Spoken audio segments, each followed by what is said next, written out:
Sinaportahan ng ilang pulis ang desisyon ni PNP Chief Nicolas Torre III kasunod ng bagong balasahan sa mga higher-ranking PNP officials.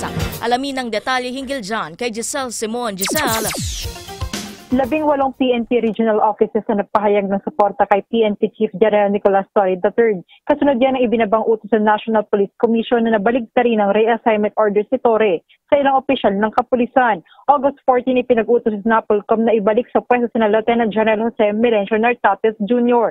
as the Deputy Chief for Administration at Lieutenant General Bernard Panak as Area Police Command Western Mindanao Commander. Kabaligtarin ito ng August 6 order ni Torre na nagpwesto kay Nartates sa Western Mindanao at kay Banak bilang second highest post sa PNP.